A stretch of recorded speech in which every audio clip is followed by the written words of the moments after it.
Hi friends, welcome back to my new vlog. Friends, ಎಲ್ಲರೂ ಹೇಗಿದ್ದೀರಾ? Super ಆಗಿದ್ದೀರಾ? ನಾನು ಕೂಡ ತುಂಬ ಚೆನ್ನಾಗಿದ್ದೀನಿ. ಹಾಗೆ ನೀವು ಕೂಡ ತುಂಬ ಚೆನ್ನಾಗಿದ್ದೀರಾ ಅಂತ ಅಂದ್ಕೊಂಡಿದ್ದೀನಿ. ಸೊ ಇವತ್ತು ನಾನು ಬೆಳಗ್ಗೆಯಿಂದ ವ್ಲಾಗ್ ಸ್ಟಾರ್ಟ್ ಮಾಡ್ತಾಯಿದ್ದೀನಿ. ಸಿಕ್ಕಾಪಟ್ಟೆ ಚಳಿ ಇದೆ. ಸ್ನಾನ ಮಾಡ್ಕೊಂಡಿದ್ದೀನಿ, ಆದ್ರೂ ಕ್ಯಾಪ್ ಹಾಕಿದ್ದೀನಿ. ಸೊ ಏನಂದರೆ ಸಿಕ್ಕಾಪಟ್ಟೆ ಚಳಿ ಇದೆಯಲ್ಲ, ಹಾಗೆ ಮಳೆ ಕೂಡ ಬರ್ತಾ ಇದೆ. ಹಾಗಾಗಿ ನಮ್ಮ ಮನೆ ಫಸ್ಟ್ ಫ್ಲೋರ್ ಆಗಿರೋದ್ರಿಂದ ಇನ್ನೂ 3-4 ಫ್ಲೋರ್ ಮೇಲೆ ಇರೋದ್ರಿಂದ ಅದು ಸಿಕ್ಕಾಪಟ್ಟೆ ಚಳಿ ಇರುತ್ತೆ. ತುಂಬ ತಣ್ಣಗಿರುತ್ತೆ. ಕಾಲಲ್ಲಿ ಸಾಕ್ಸ್ ಹಾಕಿದ್ರೂ ಏನೇ ಸ್ವೆಟ್ರ್ ಹಾಕಿದ್ರೂ ಸಿಕ್ಕಾಪಟ್ಟೆ ಚಳಿ ಇರೋದ್ರಿಂದ, ಅದರಲ್ಲೂ ನನಗೆ ಫೀವರ್ ಬಂದುಬಿಟ್ಟಿದೆ.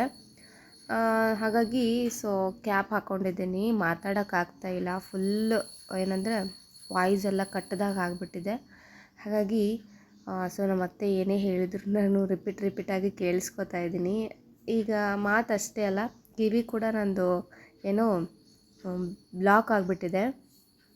ಏನು ಹೇಳಿದ್ರು ಕೂಡ ಅಷ್ಟೊಂದು ಸರಿಯಾಗಿ ಕೇಳಿಸ್ತಾ ಇರಲಿಲ್ಲ. ಹಾಗಾಗಿ ನಮ್ಮ ಅತ್ತೆ ಏನೇ ಹೇಳಿದ್ರು ಹೊರಗಡೆ ಬಂದು ಕೇಳಬೇಕಾಗತ್ತೆ. ಅಷ್ಟು ಫುಲ್ ಚಳಿ, ಅಷ್ಟು ಹೇಳೋ ಹಾಗಿಲ್ಲ, ಅಷ್ಟು ಚಳಿ ಆಗಿಬಿಟ್ಟಿದೆ ನನಗಂತೂ. ಈ ಫೀವರ್ ಬಂತು ಅಂದರೆ ನನಗೆ ಒಂಥರ ಹಿಂಸೆ ಆಗಿಬಿಡುತ್ತೆ. ಏನು ಮಾತಾಡೋಕ್ಕಾಗಲ್ಲ, ಕೆಲಸ ಮಾಡೋಕ್ಕೆ ಇಂಟ್ರೆಸ್ಟ್ ಇರಲ್ಲ, ಮನೆ ಕ್ಲೀನ್ ಮಾಡೋಕ್ಕಾಗಲ್ಲ. ಹಾಗಾಗಿ ಬೆಳಗ್ಗೆಯಿಂದ ಅಡುಗೆ ಮಾಡಿದ್ದೀನಿ ಅಷ್ಟೇ. ಇನ್ನು ಅವರಿಗೆ ಟಿಫಿನ್ಗೆ ಹಾಕಿ ಕಳಿಸಿದ್ದೀನಿ. ಯಜಮಾನ್ರು ಕೂಡ ಊಟ ಮುಗಿಸ್ಕೊಂಡು ಹೋಗಿದ್ದಾರೆ. ನಾನು ಮಾತಾಡಿದ್ದೀನಿ, ಬಟ್ ಏನಂದರೆ ವಾಯ್ಸ್ ಓವರ್ ಕೊಡ್ತಾ ಇದ್ದೀನಿ. ಅದು ಅಷ್ಟೊಂದು ಸರಿಯಾಗಿ ಕೇಳಿಸಿಲ್ಲ. ಏನು ಮಾತಾಡಿದ್ದು, ಕೆಲವೊಂದು ವಾಯ್ಸ್ದಲ್ಲಿ ಕೆಲವೊಂದು ವರ್ಡ್ಗಳೆಲ್ಲ ಬೇರೆ ಬೇರೆ ಥರನೇ ಪ್ರನೌನ್ಸ್ ಆಗ್ತಾಯಿತ್ತು. ಹಾಗಾಗಿ ವಾಯ್ಸ್ ಓವರ್ ಕೊಡ್ತಾ ಇದ್ದೀನಿ. ಆ್ಯಂಡ್ ಇವಾಗ ಮನೆ ಕ್ಲೀನ್ ಮಾಡಬೇಕು ಅಂದರೆ ನನಗಂತೂ ಸ್ವಲ್ಪನೂ ಎನರ್ಜಿ ಇಲ್ಲ. ಹಾಗಾಗಿ ಸ್ವಲ್ಪ ಹೊತ್ತು ರೆಸ್ಟ್ ಮಾಡಿ ಅದಾದಮೇಲೆ ಮನೆ ಕ್ಲೀನ್ ಮಾಡೋಣ ಅಂತ ಅಂದ್ಕೊಂಡಿದ್ದೀನಿ. ನನಗೆ ನೆಗಡಿ ಬಂತು ಅಂದರೆ ತುಂಬ ಜಾಸ್ತಿನೇ ಬಂದುಬಿಡುತ್ತೆ. ಅದರಲ್ಲೂ 24 ಅವರ್ಸ್ ಮನೇಲೇ ಇರ್ತೀನಲ್ಲ, ಹಾಗಾಗಿ ಮನೆ ಫುಲ್ ಕೋಲ್ಡ್ ಇರೋದ್ರಿಂದ ತುಂಬ ಜಾಸ್ತಿ. ಇನ್ನೊಂದು ಬಿಸಿಲು ಬೇರೆ ಇರಲ್ಲ. ಬಿಸಿಲಿಗೆ ಹೋಗಿ ಸ್ವಲ್ಪ ಹೊತ್ತು ಕೂತು ಬರಬೇಕು ಅಂದರೆ ಬಿಸಿಲು ಬೇರೆ ಇರಲಿಲ್ಲ. ಹಾಗಾಗಿ ಫುಲ್ಲು ವಯಸ್ಸಂತೂ ಹೇಳೋ ಆಗಿಲ್ಲ, ಹಂಗೆ ಆಗಿಬಿಟ್ಟಿದೆ. ಆ್ಯಂಡ್ ನಮ್ಮ ಅತ್ತೆಗೆ ನಾಷ್ಟ ಮಾಡಿಕೊಟ್ಟೆ, ಅವರು ಕೂಡ ಮಾಡಿದ್ರು. ಆ್ಯಂಡ್ ನಾನು ಕೂಡ ನಾಷ್ಟನ ಮುಗಿಸ್ಕೊಂಡೆ. ನಮ್ಮ ಅತ್ತೆ ಬಂದಮೇಲೆ ಕೆಲವೊಂದು ಕೆಲಸಗಳೇನು ಇರುತ್ತಲ್ಲ, ಅದು ಸ್ವಲ್ಪ ಲೇಟಾಗಿ ಆಗ್ತಾಯಿದೆ. ಮನೆ ಕೆಲಸ ಅಂತೂ 24 ಅವರ್ಸ್ ಇದ್ದೇ ಇರುತ್ತೆ. ಯಾಕೆಂದರೆ ಬೆಳಗ್ಗೆ ಅಡುಗೆ ಮಾಡಬೇಕು, ಮಧ್ಯಾಹ್ನಕ್ಕೆ ಅಡುಗೆ ಮಾಡಬೇಕು, ರಾತ್ರಿ ಅಡುಗೆ ಮಾಡಬೇಕು. 3 ಟೈಮ್ಸ್ ಅಡುಗೆ ಕಂಟಿನ್ಯೂಸ್ ಇದ್ದೇ ಇರುತ್ತೆ. ಹಾಗಾಗಿ ಸ್ವಲ್ಪ ರೆಸ್ಟ್ ಅನ್ನೋದು ಕೂಡ ನನಗೆ ಸ್ವಲ್ಪ ಕಡಿಮೆನೇ ಸಿಗ್ತಾ ಇದೆ. ಅದರಲ್ಲೂ ಇವಾಗ ಶ್ರಾವಣ ಬೇರೆ ಸ್ಟಾರ್ಟ್ ಆಗ್ತಾಯಿದೆ ಅಲ್ವಾ, ಮನೆ ಕ್ಲೀನ್ ಮಾಡಬೇಕು, ಏನು ಮಾಡಬೇಕು ಗೊತ್ತಾಗ್ತಾ ಇಲ್ಲ. ಮತ್ತೆ ಹೆಲ್ಪ್ ಮಾಡ್ತೀನಿ ಮಾಡು ಅಂತ ಹೇಳ್ತಾಯಿದ್ರು. ಬಟ್ ನನಗೆ ಪೂರ್ತಿ ಆರಾಮಾಗಲಿ, ಅದಾದಮೇಲೆ ಮಾಡ್ಕೋತೀನಿ. ಏನು ದೊಡ್ಡ ಕೆಲಸ ಏನಲ್ಲ ಬಿಡು, ಇದು 1-2 ಡೇಸಲ್ಲಿ ಆಗಿಬಿಡುತ್ತೆ ಮನೆ ಕ್ಲೀನಿಂಗ್ ಅಂತ ಹೇಳ್ತಾಯಿದ್ದೆ. ಅದರಲ್ಲೂ ಅವರು ಬೇರೆ ಊರಿಗೆ ಹೋಗ್ಬೇಕಲ್ಲ, ಹಾಗಾಗಿ ಊರಿಗೆ ಹೋಗ್ತೀನಿ ನಾಳೆ. ಇವತ್ತು ಮಾಡಿದ್ರೆ ತುಂಬ ಚೆನ್ನಾಗಾಗುತ್ತೆ, ನಾನು ಹೆಲ್ಪ್ ಮಾಡ್ತೀನಿ ಅಂತ ಹೇಳಿದ್ರು. ಬೇಡ, ನಾನು ಮಾಡ್ಕೋತೀನಿ ಅಂಥೇಳಿ ಅವರಿಗೆ ಹೇಳ್ತಾ ಇದ್ದೆ. ಆ್ಯಂಡ್ ಅತ್ತೆ ಬಂದಮೇಲೆ ಅಂತೂ ಮನೆ ಫುಲ್ ತುಂಬದಾಗೆ ಅನಿಸುತ್ತೆ. ಯಾರೇ ಬಂದ್ರೂ, ಇವರೇ ಅಂತಲ್ಲ, ಯಾರು ಬಂದ್ರೂ ಹಾಗೆ ಅನಿಸುತ್ತೆ. ಇನ್ನು ಅವ್ರಿಗೆ ಊರಿಗೆ ಹೋಗ್ತೀನಿ ಅಂತಂದಮೇಲೆ ಮನೆ ಫುಲ್ ಖಾಲಿ ಆಗಿಬಿಡುತ್ತೆ. ನಾಳೆ ಊರಿಗೆ ಹೋಗ್ತಾ ಇದ್ದಾರೆ. ಹಾಗಾಗಿ ಇವತ್ತು ಸ್ವಲ್ಪ ಅವರಿಗೆ ಹಾಸ್ಪಿಟಲ್ಗೆ ತೋರಿಸ್ಬಿಟ್ಟು ಅದಾದಮೇಲೆ ಅವರಿಗೆ ಹೋಗ್ತೀನಿ ಅಂದ್ರಲ್ವ, ಏನಾದರೂ ಮಾಡಿ ಕಟ್ಟೋಣ ಅಂತ ಅಂದ್ಕೊಂಡಿದ್ದೀನಿ. ಅಂದರೆ ಇವಾಗ ಕೆಲವೊಂದು ಐಟಮ್ಸ್ ಇಷ್ಟಪಡ್ತಾರೆ. ಇವಾಗ ಚುರುಮುರಿ ಆಗಿರ್ಬೋದು ನನ್ನ ಕೈಯಿಂದ. ಆಮೇಲೆ ಕೆಲವೊಂದು ಸ್ವೀಟ್ಸ್ ಏನಾದರೂ ಇಷ್ಟಪಡ್ತಾರೆ. ಹಾಗಾಗಿ ಮಾಡಿ ಕಟ್ಟೋಣ ಅಂತ ಅಂದ್ಕೊಂಡಿದ್ದೀನಿ. ಅವ್ರು ಹೇಳ್ತಾಯಿದ್ರು, ನಿನಗೆ ಆರಾಮಿಲ್ಲ, ಎಲ್ಲಿ ಮಾಡಿ ಕಟ್ತೀವಿ, ಬೇಡ ಬಿಡು, ಮತ್ತೆ ಫುಲ್ ಆರಾಮಾದಮೇಲೆ ಮಾಡಕತ್ತಿ ಅಂತ ಹೇಳಿದರು. ನೋಡೋಣ ಏನಾಗುತ್ತೋ ಗೊತ್ತಿಲ್ಲ. ಆ್ಯಂಡ್ ಇನ್ನೊಂದು ಏನು ಗೊತ್ತಾ, ಇವತ್ತು ಒಂದು ಫ್ಲಿಪ್ಕಾರ್ಟಲ್ಲಿ ಆರ್ಡರ್ ಮಾಡಿದ್ದೀನಿ, ಅದು ಬರೋದಿದೆ. ನನಗೆ ತುಂಬ ಇಷ್ಟಪಟ್ಟು ಆರ್ಡರ್ ಮಾಡಿದ್ದೀನಿ. ಹೆಂಗೆ ಬರುತ್ತೋ ಗೊತ್ತಿಲ್ಲ, ನೋಡೋಣ, ಬಂದಮೇಲೆ ತೋರಿಸೋಣ ಅಂತ ಅಂದ್ಕೊಂಡಿದ್ದೀನಿ. ಓಕೆ, ಇನ್ನು ನಮ್ಮನೆ ಕೆಲಸ ಅಂತೂ ಸ್ವಲ್ಪ ಕಡಿಮೆನೇ ಇರುತ್ತೆ. ಹಾಗಾಗಿ ಈಗ ನಾನು ಒಬ್ಬಳೇ ಇರಲ್ಲ, ನಮ್ಮ ಮಾಮನ ಮಗಳೆಲ್ಲ ಇರ್ತಾಳಲ್ಲ, ಅವಳು ಕೂಡ ಸ್ವಲ್ಪ ಹೆಲ್ಪ್ ಮಾಡ್ತಾಳೆ. ಪಾತ್ರೆ ಒಂದು ತೊಳ್ಕೊಡ್ತಾಳೆ, ಇಲ್ಲದೆ ಹೋದರೆ ಬಟ್ಟೆ ಒಂದು ತೊಳ್ಕೊಡ್ತಾಳೆ. ಉಳ್ಕಿದೆಲ್ಲ ಕೆಲಸ ನಾನೇ ಮಾಡ್ಕೋತೀನಿ. ಈಗ ಅಡುಗೆ ಅಂತ ಬಂದರೆ 3 ಟೈಮ್ಸ್ ಅಡುಗೆ ಅಂತೂ ಕಂಪಲ್ಸರಿ ಬೇಕೇ ಬೇಕಲ್ಲ. ಹಾಗಾಗಿ ಮಾಡ್ಕೊಂಬಿಡ್ತೀನಿ. ಕೆಲವೊಂದು ಸರಿ ಆಗದೇ ಇದ್ದು ಅಂದರೆ ಮಾರ್ನಿಂಗೇ ಜಾಸ್ತಿ ಮಾಡಿ ಇಟ್ಕೋತೀನಿ, ಅದು ಮಧ್ಯಾಹ್ನಕ್ಕಾಗುತ್ತೆ. ಆ್ಯಂಡ್ ನೈಟ್ಗೆ ಮತ್ತೆ ನಾವು ಮಾಡ್ಕೊಳ್ಬೇಕಾಗುತ್ತೆ. ಈ ಥರ. ಅದರಲ್ಲೂ ಇವತ್ತು ಸ್ವಲ್ಪ ಹೊರಗಡೆ ಹೋಗಿ ಬರಬೇಕು ಅಂತ ಅಂದ್ಕೊಂಡಿದ್ದೀವಿ ಎಲ್ಲರೂ. ಮನೆಯಲ್ಲಿದ್ದು ಇದ್ದು ಬೇಜಾರಾಗ್ತಾಯಿತ್ತು. ಅವರಿಗೂ ಕೂಡ ಕರ್ಕೊಂಡು ಹೋಗಿ ಬರೋಣ ಇವತ್ತು ಅಂತ ಅಂದ್ಕೊಂಡಿದ್ದೀನಿ. ಮಳೆ ಬರಲಿಲ್ಲ ಅಂತಂದರೆ ಹೋದ್ರಾಯ್ತು, ಬಂತು ಅಂದರೆ ಕ್ಯಾನ್ಸಲ್ ಮಾಡಿದ್ರಾಯ್ತು ಅಂತ ಅಂದ್ಕೊಂಡಿದ್ದೀನಿ. ಯಾಕಂದರೆ ಮಳೆ ಜಾಸ್ತಿ ಇತ್ತು ಅಂದರೆ ಮಾತ್ರ ಹೋಗೋಕ್ಕಾಗಲ್ಲ. ಸೊ ಕಡಿಮೆ ಇತ್ತು ಅಂದರೆ ಇವಾಗ ಹೋಗ್ಬೋದು ಅಂತ ಪ್ಲ್ಯಾನ್ ಹಾಕ್ಕೊಂಡಿದ್ದೀವಿ. ಈಗ ಆಲ್ರೆಡಿ ಸ್ವಲ್ಪ ಸ್ವಲ್ಪ ಮಳೆ ಬರ್ತಾ ಇದೆ, ಬಟ್ ಅಷ್ಟೊಂದೇನು ಇಲ್ಲ ಅಲ್ವಾ. ಹೋಗಿ ಬರೋಣ, ಅಟ್ಲೀಸ್ಟ್ ದೇವಸ್ಥಾನಕ್ಕಾದರೂ ಹೋಗಿ ಸುತ್ತಾಡಿಕೊಂಡು ಏನಾದರೂ ಅವರಿಗೆ ತಿನ್ನಿಸ್ಕೊಂಡು ಕರ್ಕೊಂಡು ಬರೋಣ ಅಂತ ಅಂದ್ಕೊಂಡಿದ್ದೀನಿ. ಸೊ ಇವಾಗ ನಮ್ಮ ಮನೆಯಲ್ಲಿ ನಾನೊಬ್ಬಳೇ ಆಗಿರೋದ್ರಿಂದ ನಾನೇ ಕರ್ಕೊಂಡು ಹೋಗಬೇಕು. ಆ್ಯಂಡ್ ನಮ್ಮ ಯಜಮಾನ್ರು ಆಫೀಸ್ಗೆ ಹೋಗಿರ್ತಾರೆ, ಅವ್ರಿಗೆ ಟೈಮ್ ಸಿಗೋಲ್ಲ. ಇಲ್ಲದೆ ಹೋದರೆ ಅವರೇ ಕರ್ಕೊಂಡು ಹೋಗಿ ತಿನ್ನಿಸ್ಕೊಂಡು ಕರ್ಕೊಂಡು ಬರ್ತಾಯಿದ್ರು. ಹಾಗಾಗಿ ಬರೋದೇ ಅವರು ಅಪರೂಪ ಅಲ್ವಾ. ಬಂದಮೇಲೆ ಮನೇನ ಫುಡ್ಡೇ, ಇಲ್ಲಿನೂ ಮನೆ ಫುಡ್ಡೇ, ಅಲ್ಲಿನೂ ಮನೆ ಫುಡ್ಡೇ ಅಂದರೆ ಅವರಿಗೂ ಸ್ವಲ್ಪ ಬೇಜಾರಾಗಿರುತ್ತೆ. ಇನ್ನು ಹೊರಗಡೆ ಹೋದರೆ ಅವ್ರಿಗೆ ಇಷ್ಟ ಆಗಿರೋದನ್ನು ತಿನ್ನಿಸ್ಕೊಂಡು ಬರ್ಬೋದು ಅಂತ ಪ್ಲ್ಯಾನ್ ಹಾಕ್ಕೊಂಡಿದ್ದೀವಿ. ಎಸ್ಪೆಷಲಿ ಇನ್ನೊಂದು, ನನಗೆ ಆರಾಮಿಲ್ಲ ಅಂತಂದರೆ ನಮ್ಮ ಮನೆಯಲ್ಲಿ ಯಾರೂ ಎಲ್ಲಿಗೂ ಹೋಗೋದೇ ಇಲ್ಲ. ಇದೊಂದು ದೊಡ್ಡ ಪ್ರಾಬ್ಲಮ್ಮು. ನಾನು ಹೆಲ್ದಿಯಾಗಿರಬೇಕು ಅವರಿಗೆ, ಅಂದರೆ ಅವರಿಗೆ ಎನರ್ಜಿ ಅನ್ನೋದಿರುತ್ತೆ. ಓಕೆನಾ. ಇನ್ನು ನಾನು ಕೂಡ ಅವರಿಗೆ ಹೇಳ್ತಾಯಿದ್ದೆ, ನನಗೆ ಹುಷಾರಿಲ್ಲ ಅಂದರೆ ಇನ್ನು ನೀವು ಹೋಗಿ ಬನ್ನಿ, ಆಮೇಲೆ ನಿಮ್ಗೇನು ಇಷ್ಟ ಆಗುತ್ತೋ ಅದನ್ನು ತಿಂದ್ಕೊಂಡು, ಏನು ಇಷ್ಟ ಆಗುತ್ತೋ ಅದನ್ನು ಪರ್ಚೇಸ್ ಮಾಡಿಕೊಂಡು ಬನ್ನಿ ಅಂಥೇಳಿ ನಮ್ಮ ಅತ್ತೆಗೆ ಹೇಳ್ತಾಯಿದ್ದೆ. ನಮ್ಮ ಅತ್ತೆ ಅಂತೂ ಹೋಗೋದೇ ಇಲ್ಲ, ನಾನಿಲ್ಲದೆ ಹೋದರೆ ಅವ್ರು ಹೋಗೋದೇ ಇಲ್ಲ. ಆಯಿತು ತಗೋ, ನಾನು ಕೂಡ ನೋಡೋಣ, ರೆಡಿ ಆಗಿಬಿಟ್ಟು ಹೋಗೋಣ ಅಂತ ಅಂದ್ಕೊಂಡೆ.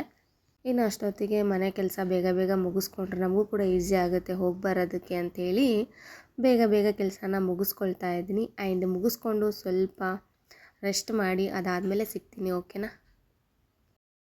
ಇನ್ನು ಹೊರಗಡೆ ಹೋಗಿ ಸ್ವಲ್ಪ ತಿನ್ಕೊಂಡು ಮನೆಗೆ ಬಂದ್ವಿ. ಮನೆಗೆ ಬಂದಷ್ಟೊತ್ತಿಗೆ ತರಕಾರಿ ಬರುವಾಗ ತರಕಾರಿ ತೊಗೊಂಡು ಬಂದೆ. ತರಕಾರಿ ಬೇಕಾಗಿತ್ತಲ್ವ, ಇನ್ನು ಮಧ್ಯಾಹ್ನಕ್ಕೆ ಅಡುಗೆ ಮಾಡ್ಕೊಂಡ್ರಾಯ್ತು ಅಂತ ಹೇಳಿಬಿಟ್ಟು ಬಂದೆ. ಅಂದರೆ ಔಟ್ಸೈಡು ಅವರು ಸ್ವಲ್ಪ ಸ್ನ್ಯಾಕ್ಸ್ ಅಷ್ಟೇ ತಿಂದಿರೋದು, ಬೇರೆ ಏನೂ ತಿಂದಿಲ್ಲ. ಹಾಗಾಗಿ ಅಡುಗೆ ಮಾಡ್ಕೊಳ್ಳೋಣ ಅಂಥೇಳಿ ತರಕಾರಿನ ಸೋಸ್ತಾ ಇದ್ದೀನಿ. ತರಕಾರಿ ಅಂತಂದರೆ ತಂದ ಮೇಲೆ ನಾನು ಹಾಗೆ ಫ್ರಿಜ್ಜಲ್ಲಿ ಎತ್ತಿಡಲ್ಲ. ಕಂಪ್ಲೀಟಾಗಿ ಸೋಸ್ಕೊಂಡು ಆಲ್ಮೋಸ್ಟ್ ಎಲ್ಲ ತೊಳ್ಕೊಂಡು ಅದು ಸ್ವಲ್ಪ ಡ್ರೈ ಆದಮೇಲೆ ಒಂದು ಬಾಕ್ಸಲ್ಲಿ ಹಾಕಿ ಇಟ್ಟಿರ್ತೀನಿ. ಅದು ಲಾಂಗ್ ಟೈಮ್ ನಾವು ಯೂಸ್ ಮಾಡ್ಕೋಬೋದು. ಇಲ್ಲದೆ ಹೋದರೆ ಹಾಗೆ ಇಟ್ಟರೆ ಆಲ್ರೆಡಿ ಇವಾಗ ಮಳೆ ಬೇರೆ ಸ್ಟಾರ್ಟ್ ಆಗ್ತಾಯಿದೆ, ಅದರಲ್ಲಿ ನೆಂದಿರುತ್ತೆ, ಇನ್ನೊಂದಷ್ಟು ದೂಸು ಡಸ್ಟು ಅದೆಲ್ಲ ಕೂತಿರುತ್ತೆ. ಹಾಗಾಗಿ ತರಕಾರಿ ಬೇಗನೆ ಕೊಳ್ತೋಗ್ಬಿಡುತ್ತೆ. ಸ್ವಲ್ಪ ಎಷ್ಟು ಸಾಧ್ಯ ಆಗುತ್ತೋ ಅಷ್ಟು ಕ್ಲೀನ್ ಮಾಡಿಕೊಂಡು ಡ್ರೈ ಆದಮೇಲೆ ಇಟ್ಟರೆ ಅದು ನಮಗೆ ಚೆನ್ನಾಗಿ ಯೂಸ್ ಮಾಡೋದಕ್ಕೆ ತುಂಬ ಹೆಲ್ಪ್ ಆಗುತ್ತೆ ಅಲ್ವಾ. ಇನ್ನು ತರಕಾರಿ ಎಲ್ಲ ತೊಳ್ಕೊಂಡು ನೀಟಾಗಿ ಇಡೋಣ ಅಂಥೇಳಿ ಕೆಲಸ ಮಾಡ್ತಾಯಿದ್ದೆ. ಅಷ್ಟೊತ್ತಿಗೆ ಪಾರ್ಸಲ್ ಬೇರೆ ಬರುತ್ತೆ ಅಂತ ಹೇಳಿದ್ನಲ್ಲ, ಪಾರ್ಸಲ್ ಬಂತು. ಫ್ಲಿಪ್ಕಾರ್ಟಲ್ಲಿ ಆರ್ಡರ್ ಮಾಡಿರೋದು ನಾನು. ಸೊ ನಾನು ಬಂದಮೇಲೆ ಓಪನ್ ಮಾಡೋಣ ಅಂತ ಅಂದ್ಕೊಂಡೆ. ಅವ್ರೇನೋ ಓಪನ್ ಮಾಡಿಬಿಟ್ಟು ಅದು ಸ್ಕ್ರೀನ್ಶಾಟ್ ತೆಗೆದು ಅದು ಅವ್ರಿಗೆ ಕಳಿಸ್ತಾರಂತೆ, ಅಂದರೆ ರೀಚ್ ಆಗಿದೆ ಇಲ್ವಾ ಅಂಥೇಳಿ ಕಳಿಸ್ತಾರಂತೆ. ಹಾಗಾಗಿ ಅವರೇ ಓಪನ್ ಮಾಡಿದ್ರು. ನಾನೇನು ಅಂದ್ಕೊಂಡೆ, ಬಂದಮೇಲೆ ಅವರು ಓಪನ್ ಮಾಡಿ ಸೆಟ್ ಮಾಡಿ ಕೊಡ್ತಾರೆ ಅಂತ ಅಂದ್ಕೊಂಡೆ. ಹಾಗೇನಿಲ್ಲ, ನಾವೇ ಸೆಟ್ ಮಾಡ್ಕೋಬೇಕು ಅಂಥೇಳಿ ಹೇಳಿದರು. ಸೊ ಇದು ತೋರಿಸ್ತಾ ಇದ್ದೀನಲ್ವ, ಇದು ನಾನು ಒಂದು ಶೋ ಪೀಸನ್ನು ಆರ್ಡರ್ ಮಾಡಿರೋದು. ಅಂದರೆ ಪ್ಲ್ಯಾಂಟ್ಗಳೆಲ್ಲ ಇಡೋದಕ್ಕೆ ಒಂದು ಸ್ಟ್ಯಾಂಡ್ ಬೇಕಾಗಿತ್ತು ನನಗೆ ಹಾಲಲ್ಲಿ ಇಡೋದಕ್ಕೆ. ಹಾಗಾಗಿ ಇದನ್ನು ಆರ್ಡರ್ ಮಾಡಿಕೊಂಡೆ ಫ್ಲಿಪ್ಕಾರ್ಟಲ್ಲಿ. ಚೆನ್ನಾಗಿ ಬರುತ್ತೆ ಅಂತ ಹೇಳಿ ಲಾಸ್ಟ್ ಟೈಮ್ ಒಂದು ಆರ್ಡರ್ ಮಾಡ್ಕೊಂಡಿದ್ದೆಲ್ಲ ಸಖತ್ತಾಗಿ ಬಂದಿತ್ತು.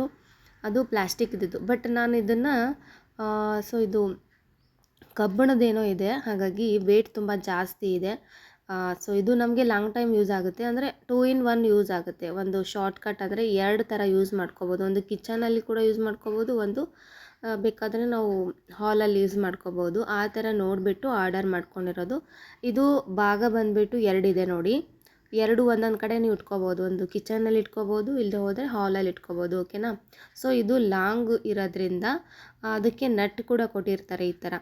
1 2 3 4 5 6 ಆ ಸ್ಟೆಪ್ ಇರುತ್ತೆ. ಸೊ ಸ್ಟ್ಯಾಂಡ್ ಮಾತ್ರ ತುಂಬ ವೆಯ್ಟ್ ಇದೆ, ತುಂಬ ಚೆನ್ನಾಗಿದೆ.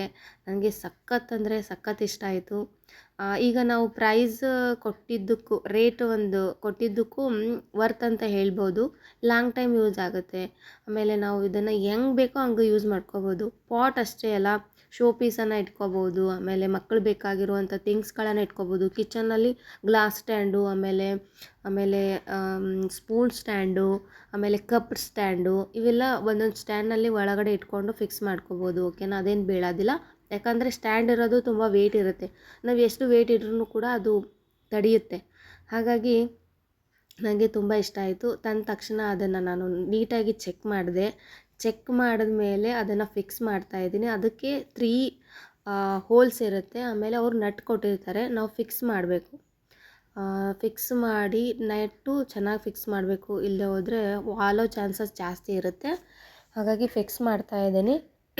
ಇದರಲ್ಲಿ ಹೇಳಬೇಕು ಅಂತಂದರೆ ಕಲರ್ ತುಂಬ ಜಾಸ್ತಿ ಇದೆ. ಬ್ಲ್ಯಾಕು, ಗೋಲ್ಡು ಆ್ಯಂಡ್ ವೈಟು ಕಲರ್ನಲ್ಲಿದೆ. ನಿಮಗೆ ಯಾವ ಕಲರ್ ಬೇಕು ಅದನ್ನು ನಾವು ಬುಕ್ ಮಾಡ್ಕೋಬೋದು ಫ್ಲಿಪ್ಕಾರ್ಟ್ನಲ್ಲಿ. ಸೊ ಸ್ಟ್ಯಾಂಡ್ ನೋಡ್ತಾ ಇದ್ದೀರಲ್ವ, ತುಂಬ ಚೆನ್ನಾಗಿದೆ. ಆ್ಯಂಡ್ ನಿಮಗೂ ಬೇಕಾಯಿತು ಅಂದರೆ ಕಮೆಂಟ್ ಮಾಡಿ, ನಾನು ಇದರದ್ದು ಲಿಂಕ್ ನಿಮಗೆ ಶೇರ್ ಮಾಡ್ತೀನಿ. ಫ್ಲಿಪ್ಕಾರ್ಟಲ್ಲಿ ಇಷ್ಟು ಚೆನ್ನಾಗಿ ಬರುತ್ತೆ ಅಂತ ಅಂದ್ಕೊಂಡಿರಲಿಲ್ಲ. ಮೀಶೋರ್ಗೆ ಕಂಪೇರ್ ಮಾಡಿದ್ರೆ ಫ್ಲಿಪ್ಕಾರ್ಟು ಬೆಸ್ಟ್ ಅಂತ ಹೇಳ್ಬೋದು. ಓಕೆನಾ. ಇದರ ಪ್ರೈಸ್ ಬಂದುಬಿಟ್ಟು 6030 ರುಪೀಸ್ ಏನೋ ಇದೆ. ಯಾಕಂದರೆ ಪರ್ ಡೇ ಒಂದೇ ರೇಟ್ ಇರಲ್ಲ, ಒಮ್ಮೆ ಜಾಸ್ತಿ ಆಗುತ್ತೆ, ಒಮ್ಮೊಮ್ಮೆ ಕಡಿಮೆ ಇರುತ್ತೆ. ಕಡಿಮೆ ಇದೆ, ನಾನು ತೊಗೊಂಡಿರೋದು 600 ಆದರೆ ಕೆಲವೊಬ್ಬರು ತೊಗೊಂಡಿರೋದು 500 ಇರುತ್ತೆ. 500ಅಲ್ಲಿ ನಾವು ಏನು ಕಳ್ಕೊತೀವಿ ಅಂತಂದರೆ ಒಂದು ಸ್ಟೆಪ್ ಕಡಿಮೆ ಇರುತ್ತೆ, ಇಲ್ಲದೆ ಹೋದರೆ ಚಿಕ್ಕದು ಬರುತ್ತೆ, ಇಲ್ಲದೆ ಹೋದರೆ ಏನಾಗುತ್ತೆ ಅಂದರೆ ಅದು ಅಷ್ಟು ವೆಯ್ಟ್ ಇರಲ್ಲ. ಸೊ ಈ ಥರ ಸ್ವಲ್ಪ ಡಿಫ್ರೆಂಟ್ ಇರುತ್ತೆ. ಓಕೆನಾ. ಒಂದು 100 ರುಪೀಸ್ಗೆ ನಾವು ಲೆಕ್ಕಾಚಾರ ಹಾಕಿದ್ರೆ ಸೊ ಅಷ್ಟೆಲ್ಲ ಕಳ್ಕೊಂಬಿಡ್ತೀವಿ. ನಿಮಗೆ ಇದೇ ಥರನೇ ಬೇಕು, ಇದೇ ಕ್ವಾಲಿಟಿ ಇದ್ದಿದ್ದು ಬೇಕು ಅಂತಂದರೆ ನನಗೆ ಕಮೆಂಟ್ ಮಾಡಿ, ಲಿಂಕನ್ನು ಶೇರ್ ಮಾಡ್ತೀನಿ. ಓಕೆನಾ. ಆರಾಮ್ಸೆಯಾಗಿ ನೀವು ಬುಕ್ ಮಾಡ್ಕೊಬೋದು, ಆರಾಮ್ಸೆಯಾಗಿ ತೊಗೊಂಬಂದು ಕೊಡ್ತಾರೆ. ಓಕೆನಾ.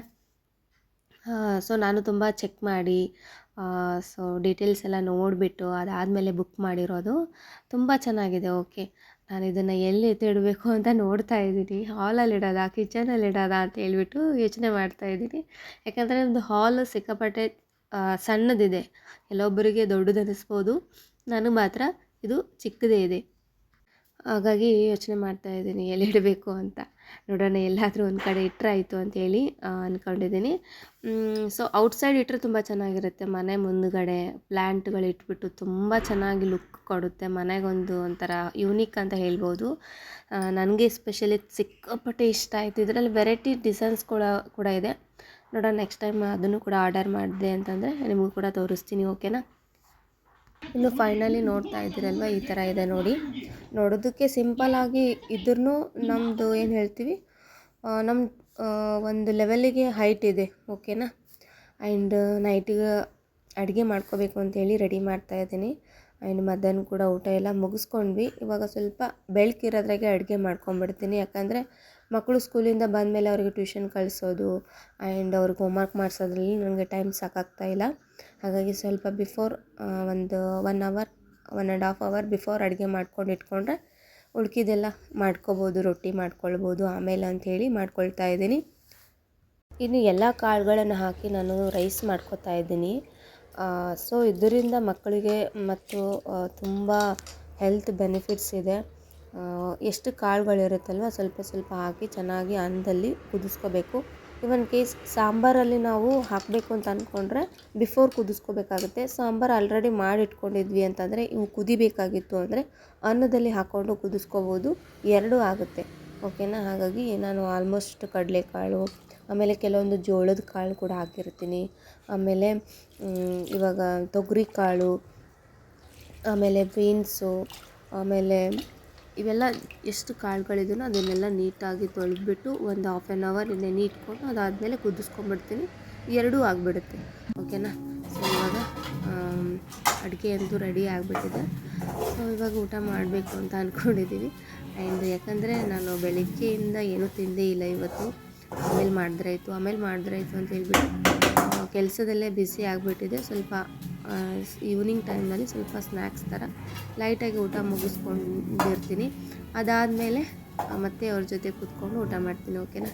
ಸೊ ಇವತ್ತಂತೂ ಸಿಕ್ಕಾಪಟ್ಟೆ ಸ್ವಲ್ಪ ಟಯರ್ಡ್ ಆಗಿಬಿಟ್ಟಿದೆ, ಹೊರಗಡೆ ಬೇರೆ ಹೋಗಿದ್ನಲ್ಲ. ಹಾಗಾಗಿ ಇನ್ನೊಂದು ನೆಗಡಿ ಬಂದುಬಿಟ್ಟಿದೆ, ಮಾತಾಡೋಕ್ಕೆ ಕೂಡ ಆಗ್ತಾ ಇರಲಿಲ್ಲ, ಎನರ್ಜಿ ಕೂಡ ಇರಲಿಲ್ಲ. ಹಾಗಾಗಿ ಇವತ್ತಿನ ವಿಡಿಯೋ ತಮಗೆ ಇಷ್ಟ ಆಗಿದೆ ಅಂತ ಅಂದ್ಕೊಂಡಿದ್ದೀನಿ. ಇಷ್ಟ ಆಗಿತ್ತು ಅಂದರೆ ಲೈಕ್ ಮಾಡಿ, ಶೇರ್ ಮಾಡಿ, ಕಮೆಂಟ್ ಮಾಡಿ ಅಂತ ಹೇಳ್ತಾ ನಾಳೆ ಇನ್ನೊಂದು ಹೊಸ ವಿಡಿಯೋದೊಂದಿಗೆ ಮತ್ತೊಮ್ಮೆ ಸಿಗೋಣ. ಅಲ್ಲಿವರೆಗೂ ಟೇಕ್ ಕೇರ್, ಬಾಯ್.